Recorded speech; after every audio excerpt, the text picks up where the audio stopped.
De pourquoi et quand il faut sortir Omnistone. Contre Malphite, je pensais pas forcément que c'était un build qu'on verrait, mais en tout cas c'est un choix extrêmement agressif. L'Ignite avec son E dans un premier temps. Ouais. Il a décalé de Seiken directement. C'est peut-être un peu forcé, il reste que 3 CS. Et la wave est là, attention pour le skill shot, ça peut être gênant. Seiken qui répond présent également, peut-être Seiken. C'est Seiken qui va prendre l'initiative. Il peut tanker 2-3 coups de tour, Seiken, mais certainement pas plus. Et le first blood sera là, mais derrière, Royal qui flash in et qui termine le travail sur Seiken. Il n'y a pas de Adam flash, qui slow, on enchaîne avec le hookshot et cette gold card qui devrait toucher au but également. Un nouveau kill et cette fois-ci c'est Seiken qui vient le prendre. On arrive à le tuer sur cette wave pour la K-Corp parce qu'on a l'ulti Seiken. Oh Targamas, l'enchaînement est parfait, Royal, beaucoup de CC, Seiken, la gold card a mis un peu de temps à tourner mais elle passe finalement et Targamas pourrait tout de même tomber, Bukada est là mais superbe couverture de Seiken qui se positionne devant les autos. C'est peut-être un peu précipité finalement du côté de la K-Corp, on perd l'ulti TF, on n'arrive pas à prêter, c'est dommage.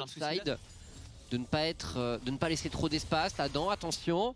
Et s'il pourrait se retourner peut-être, est-ce qu'on décide d'y aller avec l'ulti directement? Le flash in de Bukada, on utilise un smoke screen également. Et Adam qui prend la foudre. Le kill est récupéré. On a vraiment eu beaucoup trop de temps pour réagir.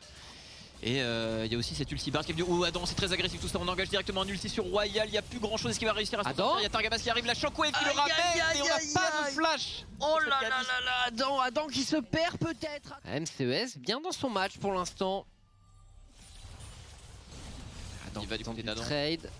Ouais, mais il se fait tranquillement réceptionner honnêtement. Il a même pas son mythique encore. Oh joli. Oh Istidi qui s'est pris la tête dans le mur et Adam qui va sécuriser le kill.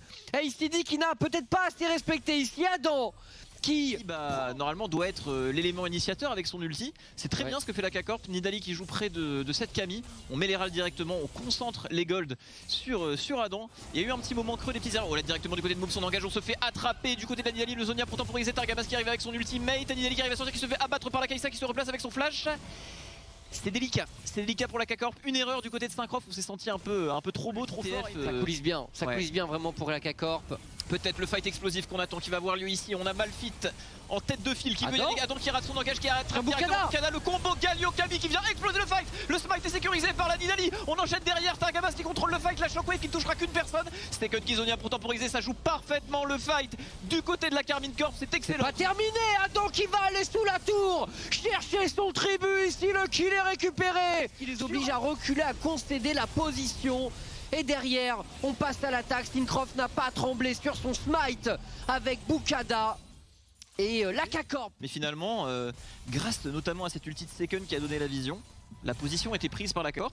On n'a pas vraiment su se repositionner du côté de MCES et ça a donné un fight mauvais. Seiken qui va directement attraper Royal qui vient le fumer sur la top lane. Encore une auto-attaque, ça tombe. Non, le Zonia, les atouts bien timés. Les atouts bien timés, bien sûr. Ils sont vraiment condamnés là, les MCES.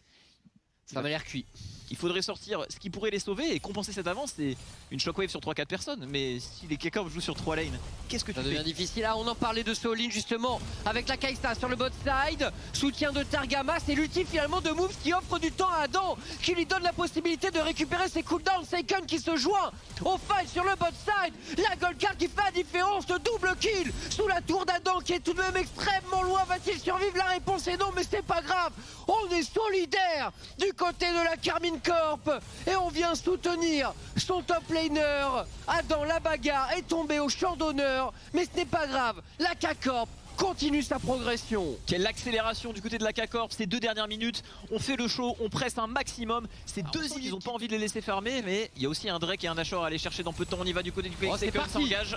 C'est parti. Et derrière le Galio qui s'envole, ACD dans la mêlée. Attention à la Kai'Sa qui prend un premier kill sur Seiken. ACD est tombé également. Et l'ulti du Bard qui gagne, qui finalement permet à la K-Corp de gagner du temps une nouvelle fois, j'ai l'impression. Et Adam, la bagarre sous les 4 DMCES, le double kill est récupéré. Le tactical sweep également, il tombera au champ d'honneur Adam. Mais normalement, le chemin est libre pour ses coéquipiers, à moins que Drifter, le jeune carrière des Français, va tenter de résister. Targamas qui offre de l'espace. Une nouvelle fois, Mati également qui s'avance. Mais il y a désormais beaucoup trop de creep. Et c'est terminé sur un ace. La K-Corp qui s'impose. C'est sans respect que la K-Corp ne va pas chercher.